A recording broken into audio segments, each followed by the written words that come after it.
Okay, in this video, I'll be going through the section B of the 2021 end of year 3E Pure Science paper. So question 12 is a really unique question. It is a database question whereby the setter is going to give you different representation of data and you need to relate this different representation, link it together and make sense out of it.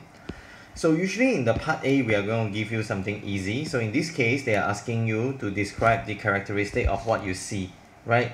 Image that is captured in the retina. Many of you are able to tell me that it will form real image because it forms an image on your retina. And then it is inverted because real and invert always come in pairs, like I have highlighted here. Interesting thing is that many of you think that you can see magnified image.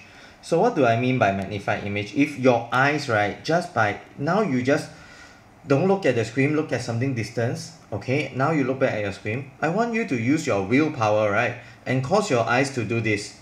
Zoom in, zoom out. Can you do this? Magnify, and then come back to normal. If you can do this with your eyes, right, and your willpower, you can will your eyes to see things like that, then yeah, please come and let me know. I will give you the 1 mark.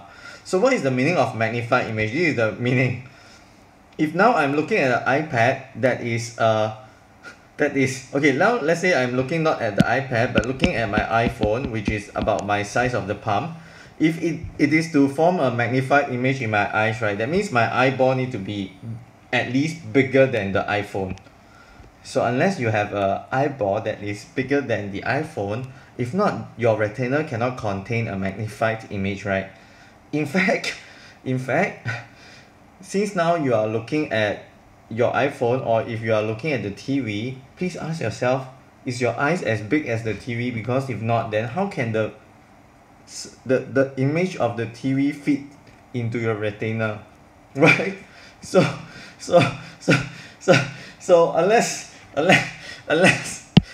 you look like this, if not, I don't think you can see a magnified image. In fact, even if you look like this picture over here, please tell me, how do you look at a bus? Because if not, your eyeball need to be as big as the bus, if not bigger. So you can please remember, you cannot look at you cannot have magnified image form in your eyes. Your eyes is only that big, okay? So I hope this answer, because whenever I mark this, I really find it hilarious. This image just simply formed in my mind. I'm like, oh my god, interesting. Okay, then after that, the next question really brings my mood down because we have been repeating many times. In physics, when we ask you to describe relationship, it is very different in chemistry and biology. So in chemistry and biology, as long as you can tell me that, okay, when one parameter gets bigger, the other parameter, whether it will go big or whether it will go small. That is what chemistry and biology require you to do. But in physics, we are more mathematical inclined. So meaning that you need to add on and tell me that, does this increasing relationship, is it a linear one or is it a non-linear one? Linear one meaning that it is a straight line like this lah. So for example, if now you have two relationship, right, radius versus focal length, right? So you can see here with a small focal length, I have a small radius. So, and then when I have a big focal length, I have a big radius, right? So the focal length increases with the radius, and since this increase is following a straight line, we say that it is linear.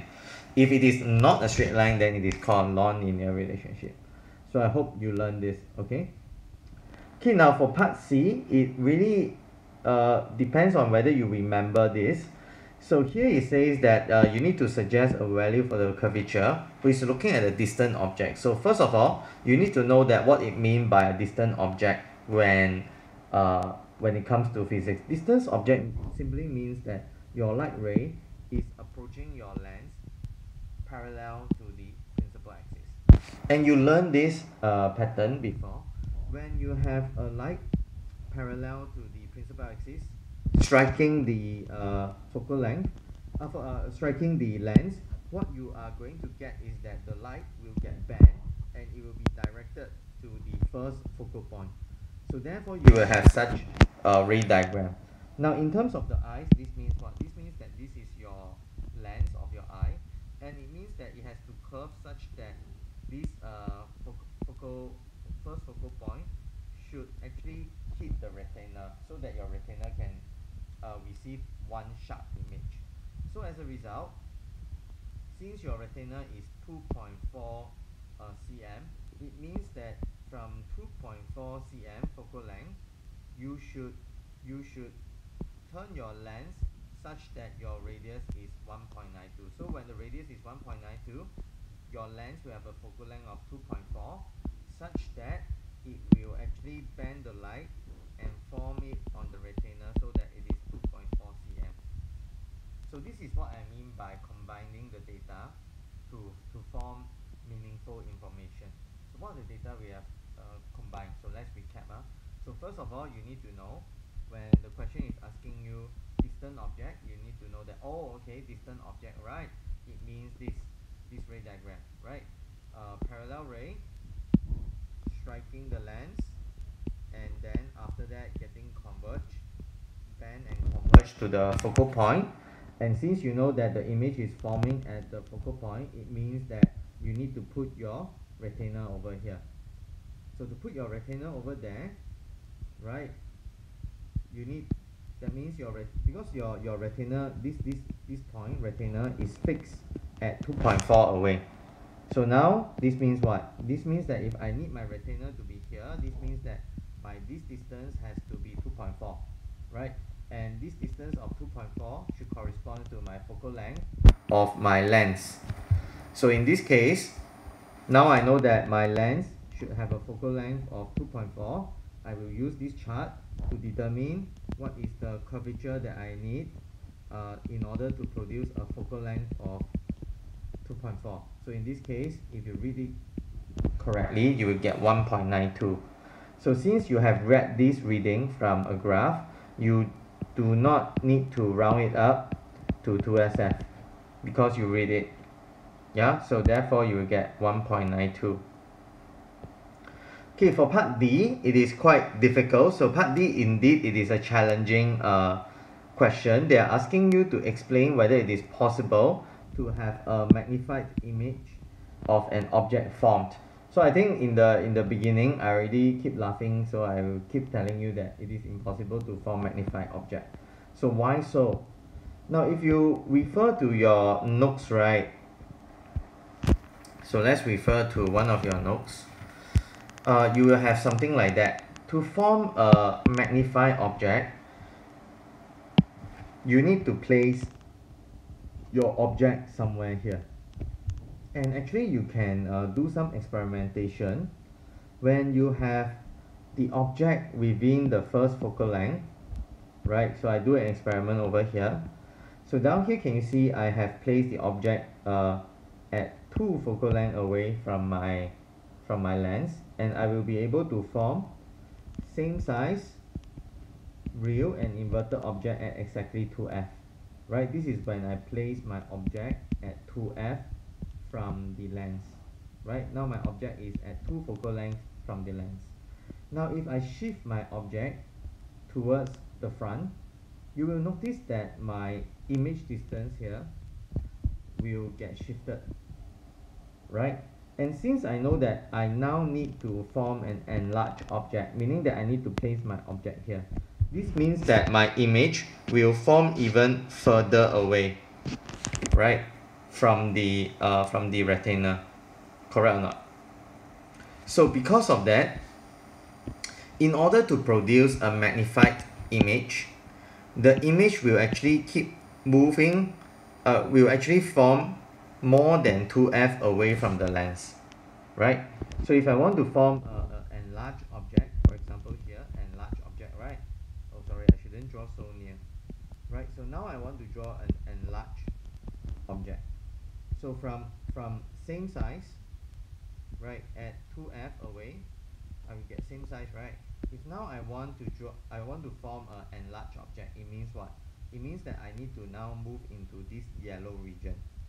And when I move into this yellow region, you can see that my enlarged object will actually form further away from the lens.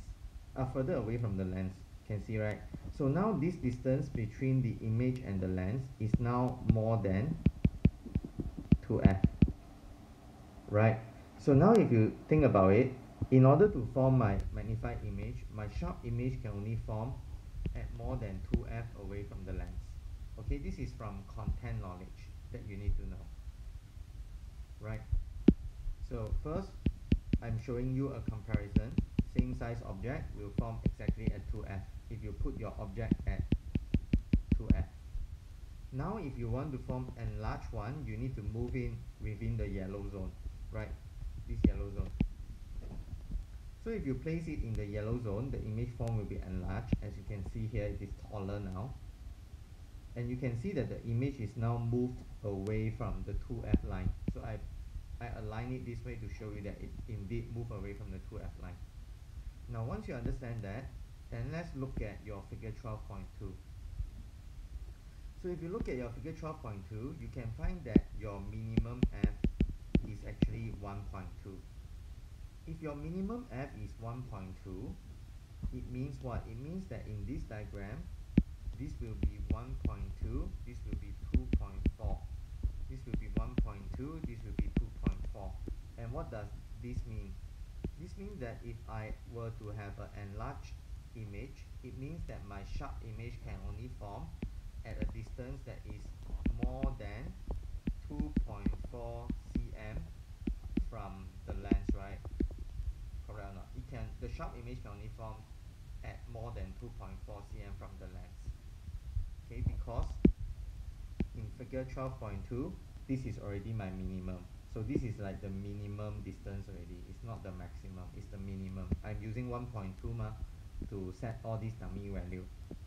Correct? Minimum f 1.2, I set it the f to 1.2. So once I have this, what does this mean? This means that my sharp magnified image can only be formed if my d is more than 2.4. So at this point of time, you may ask me, what is d? Well, from this diagram, this is your d, right? Your retina is at 2.4 cm away from the lens, right? Your eyeball cannot grow any more longer, right? It has a fixed distance. Yeah. So because of that, your eyeball is limited by this d. Your retina can only be 2.4 cm away. So now if you look at the data, what does it mean? Now my retina is maximum, it is 2.4 away from the lens. What does it mean? It means that it is impossible for you to see a sharp magnified image, because in order to have to be able to see a sharp magnified image, your retina over here must be more than 2f away from your lens. So meaning that down here, this is maybe 1.2, this is your first f, this is your 2.4, right? This is your 2f. So if now you go and place an object over here, you actually cannot form the thing. You will see that, you see, it forms at somewhere here behind your retina. So what happens is that on your retina, you will see one image here overlapping each other. You will see a very blur magnified image. Okay, so this finale question is to check whether you are aware that, oh yeah, if I combine all the data together, I cannot really form a magnified image. Okay, for part E, it is quite straightforward. I don't understand why some of you leave it blank, because what you need to do is really straightforward. The lens is given to you, everything almost is given to you. So firstly, you need to show it to me that the focal length is 2 cm away. So first thing what you need to do is to draw this, right? You just need to mark it out that, okay, this is my f and I want to place my lens over here, right? That is the first thing. Then after that, you need to tell me that, okay, my object is 1.5 cm tall. So 1.5 cm tall, you just measure over here, 1.5 cm tall, and dot. You don't know where is the object, right? So just dot it out, it's fine. Then last, you know that, oh, it is 8 cm away. So after that, you measure here, 8 cm away. Oh, then you find that, okay, now I know exactly where's my object. Then to find the image is quite straightforward, right? This point cut the optical center.